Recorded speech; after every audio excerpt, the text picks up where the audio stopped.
Ukraine पर रूस के हमले के तनाजुर में आज मॉस्को में वज़ीर-ए-आज़म इमरान खान और रूस के सदर व्लादिमीर पुतिन की मुलाकात हुई। 3 घंटे तवील मुलाकात की तफसील के लिए बात करते हैं मॉस्को में मौजूद जियो न्यूज़ के नुमाइंदे अयाज अकबर से। अयाज, बताएगा कैसी रही ये मुलाकात? तकरीबन 3 घंटे की मुलाकात थी, कौन कौन से अहम उमूर ज़ेर गौर आए? देखिए, बिल्कुल ये अहम मुलाकात थी। इस मुलाकात पर न सिर्फ पाकिस्तान और रूस के अवाम की बल्कि पूरी दुनिया भर के लोगों की नजरें थी, क्योंकि पहले इनिशियली ये एक बायलैटरल टॉक्स थी जो 1 घंटे तक होनी थी, लेकिन आज सुबह ही हमें पता लगा कि ये इसका दौरानिया 1 घंटे से बढ़ाकर 3 घंटे कर दिया गया था। ये सुबह जब हमने खबर दी और अब आज जब ये मुलाकात हुई तो 3 घंटे तक ही ये मुलाकात जारी रही। इस मुलाकात में जो अहम चीज़ों पर बात हुई, सबसे पहले जो इस वक्त साउथ एशिया के जो इस वक्त सिक्योरिटी के हालात है इस खित्ते में, साथ साथ जो इस वक्त जो अफगानिस्तान की सूरत हाल है, अफगानिस्तान के अंदर जो इस वक्त इंसानी बहरान जन्म ले रहा है, उस हवाले से दोनों जो सरबराहान हैं उन्होंने तफसीली बातचीत की और इसके हल के लिए जो है उन्होंने मुत्तफिक हुए कि इसका कोई हल होना चाहिए, क्योंकि अफगानिस्तान जो है वो सेंट्रल एशिया और इस खित्ते के अंदर जो है जनूबी एशिया के अंदर बहुत ज़रूरी है कि इसमें अमन हो और इस्तेहकाम भी होना चाहिए और अफगानिस्तान को इस तरीके से तनहा नहीं छोड़ना चाहिए जहां पर इंसानी बहरान हो। अफगानिस्तान का इस्तेहकाम जो है इस तमाम खित्ते के लिए बड़ा ज़रूरी है। इसके साथ साथ जो इस वक्त यूक्रेन का कन्फ्लिक्ट आया हुआ है, इस हवाले से वज़ीर-ए-आज़म इमरान खान ने ये बिल्कुल क्लियर कर दिया है कि पाकिस्तान किसी किस्म की फौजी तशद्दुद का या फौजी हमले का मुतहम्मिल नहीं हो सकता और इस बात पर पाकिस्तान एग्री नहीं है कि वो किसी भी चीज़ का हल। बहुत शुक्रिया अयाज। रूस ने यूक्रेन पर हमला कर दिया है। हमले के बाद होने वाले नुकसानात, ताज़ा सूरत हाल पर भी बात करेंगे, लेकिन सबसे पहले हम जानना चाहेंगे कि जो हमले के बाद तालिब इल्म है पाकिस्तानी, सैकड़ों पाकिस्तानी शहरी दारुल-हुकूमत कीव में फंस गए हैं और पाकिस्तानी शहरियों को इस वक्त यहाँ पर क्या मुश्किलात दरपेश हैं, इसी बारे में बात करेंगे। वहाँ पर मौजूद एक तालिबा आमना हैदर हमारे साथ मौजूद है। आमना, ये बताइएगा सबसे पहले अपनी खैरियत के हवाले से, आपके जो साथी तालिब इल्म हैं वो कैसे हैं और वहाँ पर सूरत हाल क्या है इस वक्त? जी, अभी तो हम लोग सब यहाँ पर खैरियत से हैं, लेकिन यहाँ पर काफ़ी ये बॉम्बिंग हो रही है और ये सब चीज़ों की वजह से हम लोग चाह रहे हैं कि हम लोगों को कोई सिक्योरिटी प्रोवाइड की जाए और पाकिस्तानी गवर्नमेंट कोई हमारे लिए हेल्प भेजें, क्योंकि हम लोग अभी देख रहे हैं कि अपना इंडियन एम्बेसी जो है अपना हंगरी से जो है बॉर्डर्स खुलवा रही है, ताकि जो बच्चे इंडियंस यूक्रेन में फंसे हुए हैं वो अपना जो है हंगरी के थ्रू इंडिया चले जाएं। तो हमारे लिए भी कोई ऐसी पॉसिबिलिटी अगर हो जाए। तो आमना, एम्बेसी ने आपको इस हवाले से कोई यकीन दहानी कराई है आपकी सिक्योरिटी के लिए, आपकी इवैक्यूएशन के लिए? हम लोगों को बस बोल दिया कि एक और सिटी है टर्नोपिल, हमें बस पाकिस्तान एम्बेसी ने बोल दिया कि आप वहां चले जाओ और वहां जाने के लिए हमारे लिए कोई भी ट्रांसपोर्टेशन अवेलेबल नहीं है। हम लोग अभी कुछ भी अवेलेबल नहीं है, तो हम कैसे दूसरी सिटी मूव कर लें? तो पाकिस्तान एम्बेसी ने बस ये बोल दिया कि टर्नोपिल आ जाओ, हम वहां से कर देंगे और कोई उसके बाद बात नहीं हुई। आप ये कह रही हैं कि एम्बेसी ने आपको कहा है कि आप दूसरी जगह पर मूव कर जाए, लेकिन उसके लिए कोई इंतजाम नहीं किया एम्बेसी ने? जी, कोई इंतजाम नहीं हुआ हुआ यहाँ पर। इस वक्त यहाँ पर क्या कर्फ्यू की सूरत हाल है? जी, तो और सब लोग अपने घर पर ही हैं, घर पर ही बैठे हुए हैं। सब लोगों ने जैसे ग्रोसरीज कर ली और सामान लेकर आ गए हैं और सब लोग बस अभी अपने घर के अंदर ही बंद हैं। अच्छा आमना, ये बताइएगा आप समेत मजीद और कितने स्टूडेंट्स हैं जो यहाँ पर हैं इस वक्त?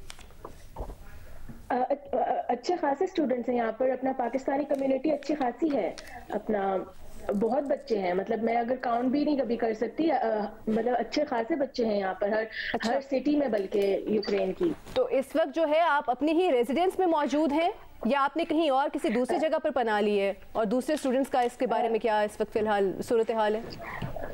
मतलब बेसिकली यहाँ पर अभी सब लोग अपने जैसे सारे फ्रेंड्स साथ में मिलके एक जगह पर रुक रहे हैं। जैसे मैं भी अब अपने फ्रेंड्स के साथ एक अपार्टमेंट में रुकी हुई हूँ उनके, तो हर कोई मतलब इस तरह ही रुक रहा है। अच्छा, आप जिस तरह बता रही हैं कि अभी ट्रांसपोर्ट का भी इशू है, तो जो दूसरे पाकिस्तानी स्टूडेंट्स हैं आपका राब्ता भी होगा उनके साथ, वो किसी दूसरे जराए से मुंतकिल हुए हैं किसी दूसरी जगह पर? नहीं, वो लोग अपने ही जैसे हॉस्टल में हैं और जहाँ वो लोग ऑलरेडी जहाँ रह रहे हैं वो वहाँ पर ही है। तो इस वक्त आप कोई मैसेज देना चाहेंगी कि पाकिस्तान वहाँ पर जो एम्बेसी है वो आपको किस तरह से फैसिलिटेट करे? आप क्या उम्मीद रखती हैं उनसे? बस हम लोग ये रिक्वेस्ट कर रहे हैं कि किसी तरह हम लोगों को यहाँ से निकालने का कोई इंतजाम किया जाए, क्योंकि हम लोग जैसे देख रहे हैं कि इंडियन एम्बेसी अभी इतनी एक्टिव हुई भी है। ऑलमोस्ट पोलैंड से, हंगरी से, जो भी यूक्रेन के आसपास में जितनी भी कंट्रीज हैं, वो अपनी फोन नंबर्स दे रहे हैं इंडियन बच्चों को कांटेक्ट करने के लिए, और पूरा इंतजाम है इंडियन बच्चों को वहां से निकालने का। तो हमें भी प्लीज कोई इस तरह के फोन नंबर्स दें जहाँ पे हम रीच आउट कर सके, और हमारे लिए भी कोई प्रॉपर ताकि हमारे लिए बॉर्डर्स खुले दूसरी कंट्रीज के लिए, जहां से हम लोग पाकिस्तान वापस आ सकें। तो प्लीज यही एक रिक्वेस्ट है कि आप लोग हमारे लिए ये कुछ अरेंज करवा दें, सारे पाकिस्तानी बच्चे जो यहाँ यूक्रेन में अभी मौजूद हैं। बहुत शुक्रिया आपका आमना हैदर, आप अपना ख्याल रखिएगा। पाकिस्तानी तालिबा आमना हैदर जो यूक्रेन से हमारे साथ मौजूद थी और अपनी तहफ़्फ़ुज़ात का इजहार कर रही थी, बता रही थी कि वहाँ पर जो पाकिस्तानी तालिब इल्म हैं वहाँ पर उन्हें क्या क्या मुश्किलात दरपेश हैं, और जो एम्बेसी है उनकी तरफ से ऐलानात किए गए हैं लेकिन अमली तौर पर इक़दामात अभी तक नज़र नहीं आ रहे। अभी आपको ये बताते हैं कि रूस और यूक्रेन की कशीदगी जंग में बदल गई है। रूस ने यूक्रेन पर हमला कर दिया है, फौजी दस्ते कीव सूबे में दाखिल हो गए। यूक्रेन ने रूस पर 40 फौजियों और शहरियों की हलाकत का इल्जाम लगा दिया। रूस को भारी जानी और माली नुकसान पहुंचाने का भी दावा कर दिया। रूस ने इल्जाम और दावा दोनों मुस्तरद कर दिए। यूक्रेन के 11 एयरबेस समेत दर्जनों फौजी तंसीबात तबाह करने का जवाबी दावा रूस की जानिब से सामने आया है। रूस के सदर पुतिन ने मगरिब को तनाज़े से दूर रहने की धमकी दी, कहा कि किसी ने रोका या रूस के लिए खतरा बना तो ऐसा जवाब देंगे जो पहले कभी देखा न होगा। यूक्रेन के सदर ने मगरबी इत्तेहादियों से मदद की अपील कर दी, कहा पीठ नहीं दिखाएंगे, रूस का मुकाबला करेंगे। खौफ व हिरास के शिकार अवाम ने मुल्क छोड़कर निकलना शुरू कर दिया।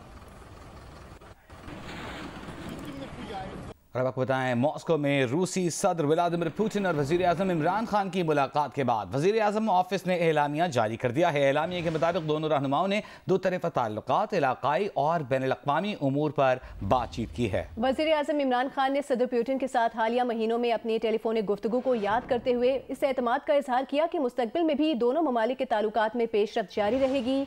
वज़ीर आज़म ने स्ट्रीम गैस पाइपलाइन मंसूबे को पाक रूस मुआशी ताल्लुकात में अहम करार दिया और कहा कि पाकिस्तान रूस के साथ तवील मुद्दत और कसीरुल जहती ताल्लुकात कायम करना चाहता है।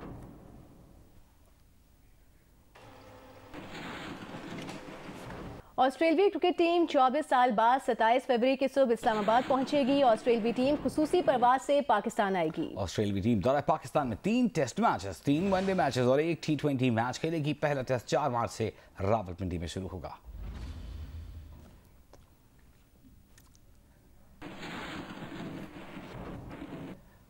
और इंसाफ के हवाले से बड़ा दिन, नूर मुकद्दम कत्ल केस के मरकजी मुल्जिम जाहिर जाफर को सजाए मौत सुना दी गई।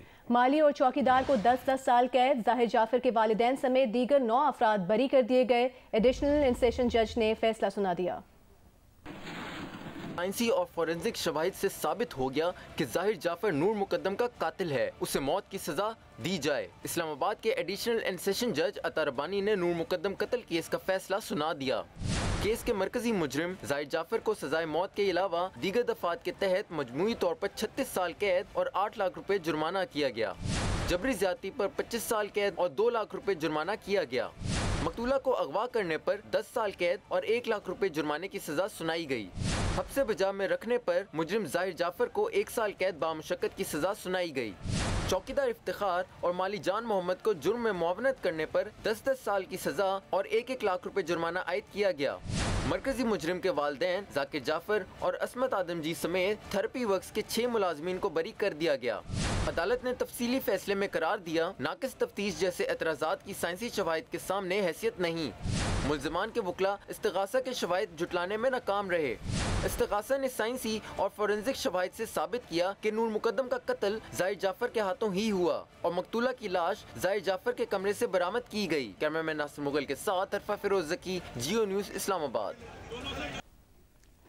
गुज़िश्ता रात आसिफ अली जरदारी से मुलाकात करने वाले काफिले के रहनुमा मोनी सलाई का बयान सामने आया है। उनका कहना है कि स्पीकर कौमी असम्बली असद कैसर ने टेलीफोन किया था। मोनी सलाई कहते हैं कि उन्होंने स्पीकर से कहा कि सियासी बातचीत और मुशावरत जारी है, इसका मतलब ये नहीं कि कोई फैसला किया गया है। उन्होंने कहा कि वो अपने वादों के पाबंद हैं और मुकम्मल एहतराम करेंगे। दूसरी जानिब कौमी असम्बली सेक्रेटेरिएट के जारी बयान में कहा गया है कि टेलीफोनिक गुफ्तगू में मोनिस इलाही ने असद कैसर को यकीन दिलाया कि हुकूमत के इत्तेहादी हैं और हुकूमत के साथ खड़े हैं। वज़ीर आज़म के खिलाफ तहरीक अदम एतमाद पर अपोजिशन से ताउन की यकीन दहानी का गलत तासुर दिया जा रहा है। अपोजिशन जमातों रहनुमाओं से मुस्लिम लीग काफ के रहनुमाओं की मुलाकातें सियासी अमल का हिस्सा हैं।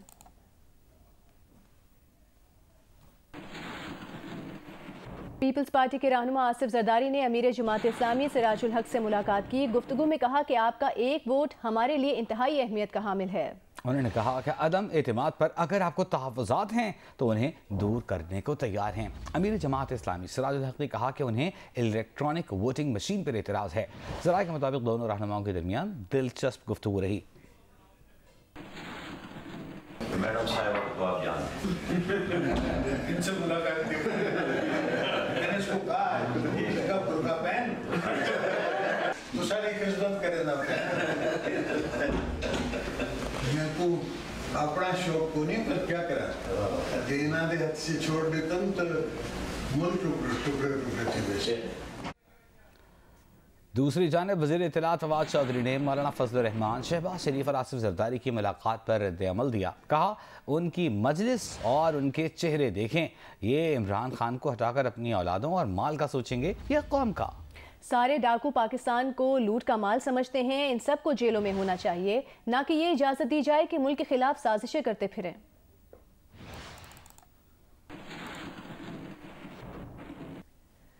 आगे बढ़ते हैं, आपको बताते हैं एहतसाब अदालत में पेशी के मौके पर अपोजिशन लीडर शहबाज शरीफ से सवाल हुआ कि क्या इमरान खान आजकल घबराए हुए हैं।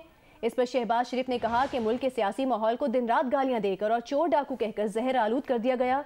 ये मकाफाती अमल है, इस पर क्या कहा जा सकता है।